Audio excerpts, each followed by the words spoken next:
नून league के senator Irfan Siddiqui कहते हैं हो सकता है मुज़ाकरात में ही कोई मौजज़ा हो जाए। पीटीआई रहनुमाओं की अहम शख्सियात से मुतालिक सवाल के जवाब में कहा कि कमरे से बाहर क्या हो रहा है कोई ताल्लुक नहीं। इरफान सिद्दीकी ने कहा कि पीटीआई के तहरीरी मुतालबात आने के बाद हुकूमती जमातें अपने अपने सरबराहों से मशावरत करेंगी, जवाब भी तहरीरी ही देंगे। मुज़ाकरात इसीलिए होते हैं कि कोई रास्ता निकाला जाए। 31 जनवरी अहम नहीं, मुज़ाकरात का नतीजा क्या निकलता है वो अहम है। हम जो तहरीरी उनसे मांग रहे थे तो उसका मकसद यही था कि कोई चीज़ ऐसी ना हो जो मुबहम रह जाए, अबहाम रह जाए। अब वो क्या तहरीर है, किस तरह का कमीशन चाहते हैं, वो हम देखेंगे तो उसके बाद रिस्पॉन्ड करेंगे। बैरिस्टर गौहर और अली अमीन साहब की 3 अहम ताकतवर शख्सियात से पेशावर में मुलाकात हुई है, तो उनका इससे पे असर पड़ेगा या आप पीटीआई से करेंगे कि आप अगर पीछे से कर रहे हैं मुज़ाकरात? डे वन से हमने कहा है कि बाहर क्या हो रहा है हमें उससे कोई ताल्लुक नहीं, हम इस कमरे तक महदूद हैं। 190 मिलियन पाउंड का जो फैसला आना है उसमें मुआवजा हो सकता है, तो आज जो मुज़ाकरात हो रहे हैं तो इसका असर उस फैसले पे पड़ सकता है सर। इन मुज़ाकरात पर भी मुआवजा हो सकता है। हुकूमत की कमेटी में 7 जमातें हैं, उन्होंने अपनी अपनी लीडरशिप के पास जाना है, मुशावरत करनी है जिस तरह इन्होंने की है अपने लीडर से, तो it may take some time. मुज़ाकरात इसीलिए होते हैं कि रास्ता निकाला जाए। अभी अगर उनके मुतालबात आ जाते हैं तो फिर हमारी तरफ से उनको इन राइटिंग उसका जवाब देंगे, 31 से पहले देंगे। 31 जनवरी is not important, important is the result of the negotiations. हम जो तहरीरी उनसे मांग रहे थे तो उसका मकसद यही था कि कोई चीज़ ऐसी ना हो जो मुबहम रह जाए, अबहाम रह जाए।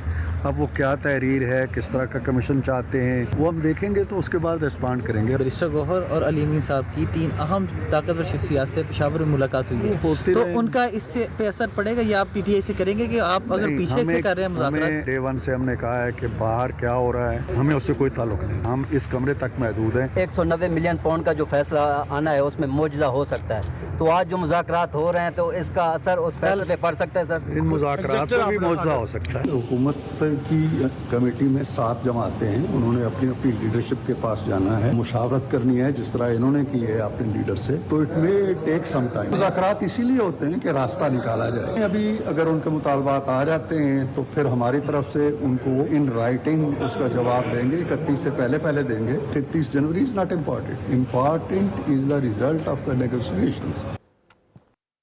हम जो तहरीरी उनसे मांग रहे थे तो उसका मकसद यही था कि कोई चीज़ ऐसी ना हो जो मुबहम रह जाए, अबहाम रह जाए। अब वो क्या तहरीर है, किस तरह का कमीशन चाहते हैं, वो हम देखेंगे तो उसके बाद रिस्पॉन्ड करेंगे। बैरिस्टर गौहर और अली अमीन साहब की 3 अहम ताकतवर शख्सियात से पेशावर में मुलाकात हुई है, तो उनका इससे पे असर पड़ेगा या आप पीटीआई से करेंगे कि आप अगर पीछे से कर रहे हैं मुज़ाकरात? डे वन से हमने कहा है कि बाहर क्या हो रहा है हमें उससे कोई ताल्लुक नहीं, हम इस कमरे तक महदूद हैं। 190 मिलियन पाउंड का जो फैसला आना है उसमें मुआवजा हो सकता है, तो आज जो मुज़ाकरात हो रहे हैं तो इसका असर उस फैसले पे पड़ सकता है सर। इन मुज़ाकरात पर भी मुआवजा हो सकता है। हुकूमत की कमेटी में 7 जमातें हैं, उन्होंने अपनी अपनी लीडरशिप के पास जाना है, मुशावरत करनी है जिस तरह इन्होंने की है अपने लीडर से, तो it may take some time. मुज़ाकरात इसीलिए होते हैं कि रास्ता निकाला जाए। अभी अगर उनके मुतालबात आ जाते हैं तो फिर हमारी तरफ से उनको इन राइटिंग उसका जवाब देंगे, 31 से पहले देंगे। 31 जनवरी is not important, important is the result of the negotiations.